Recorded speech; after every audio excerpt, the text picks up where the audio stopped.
നമസ്കാരം. സംസ്ഥാനത്ത് കാലവർഷക്കെടുതിയിൽ പലയിടത്തും അപകടങ്ങളും നാശനഷ്ടങ്ങളും റിപ്പോർട്ട് ചെയ്തു. കാസർഗോഡ് ബേത്തൂർ പാറയിൽ ഒഴുക്കിൽപ്പെട്ട കാറിലെ 2 യുവാക്കൾ അത്ഭുതകരമായി രക്ഷപ്പെട്ടു. പാലക്കാട് സൈലന്റ് വാലിയിൽ കുന്തിപ്പുഴ ഗതിമാറി ഒഴുകി ഏക്കർ കണക്കിന് കൃഷി നശിച്ചു. കടൽക്ഷോഭത്തിന് പരിഹാരം നടപടി തേടി എടവനക്കാട് പഞ്ചായത്തിൽ നാട്ടുകാർ സംസ്ഥാനപാത ഉപരോധിച്ചതോടെ ഗതാഗതം മുടങ്ങി. മഴയിൽ നീരൊഴുക്ക് കൂടിയതിനാൽ ഭൂതത്താൻകെട്ട് ഡാമിലെ 15 ഷട്ടറുകളും ഭാഗികമായി ഉയർത്തി. ഇന്നലെ സംസ്ഥാനത്ത് 30 ദുരിതാശ്വാസ ക്യാമ്പുകൾ കൂടി തുറന്നു. ആകെ 34 ക്യാമ്പുകളിലായി 598 പേരെ മാറ്റിപ്പാർപ്പിച്ചിട്ടുണ്ട്. കനത്ത മഴയിൽ ഇന്നലെ 5 വീടുകൾ പൂർണ്ണമായും 108 വീടുകൾ ഭാഗികമായും തകർന്നു. കോട്ടയം കുമരകം റോഡിൽ 2ാം കലുങ്കിന് സമീപം ചുഴലിക്കാറ്റിൽ ഓട്ടോറിക്ഷ പാടത്തേക്കും ബൈക്ക് റോഡിലേക്കും മറിഞ്ഞു വീഴുന്ന ദൃശ്യം സമൂഹ മാധ്യമങ്ങളിൽ പ്രചരിച്ചു. കുമരകം കണ്ണാടിച്ചാൽ കൊല്ലകേരി ഭാഗത്തെ കണ്ണൻകേരി വീട്ടിൽ CK ഷാജിയുടെ വീടിന്റെ മേൽക്കൂര പാടശേഖരത്തേക്ക് പറന്നുപോയി. മൂന്നാറിൽ ദുരിതാശ്വാസ ക്യാമ്പ് തുറന്നിട്ടുണ്ട്. ജലനിരപ്പ് ഉയർന്ന സാഹചര്യത്തിൽ ഡാമുകളും തുറന്നിട്ടുണ്ട്. നദീതീരങ്ങളിൽ താമസിക്കുന്നവർ ജാഗ്രത പാലിക്കണം. കടൽ തീരങ്ങളിലും ജാഗ്രതാ നിർദ്ദേശമുണ്ട്. ന്യൂനമർദ്ദപാത്തി നിലനിൽക്കുന്നതിനാൽ അതിതീവ്ര മഴയുണ്ടാകുമെന്ന് റവന്യൂ മന്ത്രി K രാജൻ അറിയിച്ചു. തിരുവനന്തപുരം കരിക്കകത്ത് ഫാം ജംഗ്ഷന് സമീപം 40ഓളം വീടുകളിൽ വെള്ളം കയറി. കടകംപള്ളി സുരേന്ദ്രൻ MLAയുടെ വീട് ഈ ഭാഗത്താണ്. മഴ ശക്തമാകുന്ന ഘട്ടത്തിൽ വാഹനങ്ങളിൽ യാത്ര ചെയ്യുന്നവർ ശ്രദ്ധിക്കണം. മരച്ചുവട്ടിൽ നിൽക്കുന്നത് ഒഴിവാക്കണം. വൈദ്യുതി ലൈനുകൾ വീണ് കിടക്കുന്നുണ്ടോ എന്ന് പ്രത്യേകം ശ്രദ്ധിക്കണം. അപകടകരമായ എന്തെങ്കിലും ശ്രദ്ധയിൽപ്പെട്ടാൽ വേഗത്തിൽ അധികൃതരെ അറിയിക്കുകയും വേണം. തിരുവനന്തപുരം ജില്ലയിൽ 2 ദിവസമായി തുടരുന്ന ശക്തമായ മഴയിൽ 1.41 കോടി രൂപയുടെ കൃഷിനാശം റിപ്പോർട്ട് ചെയ്തിട്ടുണ്ട്. 14.15 ഹെക്ടർ പ്രദേശത്തെ കൃഷിക്ക് നാശം സംഭവിച്ചു.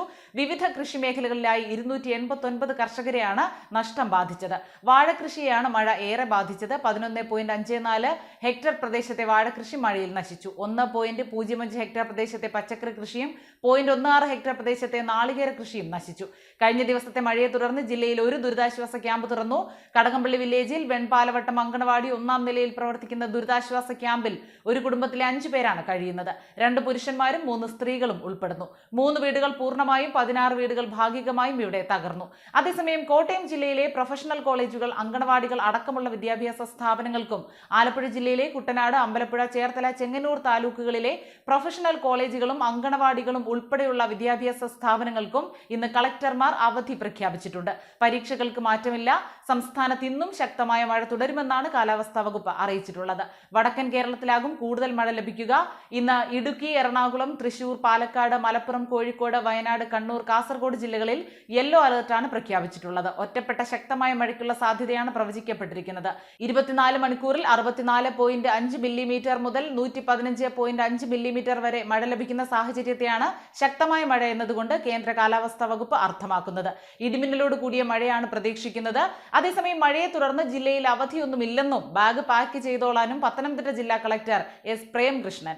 അവധിയൊന്നുമില്ല, ഗ്രീൻ ആണ് മക്കളെ, ഹോംവർക്ക് ഒക്കെ ചെയ്ത് ബാഗ് പാക്ക് ചെയ്തോളൂ എന്നാണ് ഫേസ്ബുക്ക് പോസ്റ്റിന് താഴെ കളക്ടറുടെ കമന്റ്. ധാരാളം പേരാണ് ജില്ലാ കളക്ടറുടെ പേജിൽ അവധിയുണ്ടോ എന്ന് ചോദിച്ച് എത്തിയത്. കളക്ടറുടെ മറുപടി ഇതിനോടകം വൈറലാകുകയും ചെയ്തു. 2000ഓളം പേരാണ് കമന്റിന് ലൈക്ക് മാത്രം ചെയ്തിരിക്കുന്നത്. പത്തനംതിട്ടയുടെ കിഴക്കൻ മേഖലയിൽ നിന്നാണ് വെള്ളം ഒഴിഞ്ഞതെങ്കിലും തിരുവല്ല ഉൾപ്പെടെയുള്ള പ്രദേശങ്ങളിൽ ഇപ്പോഴും വെള്ളക്കെട്ടുണ്ട്.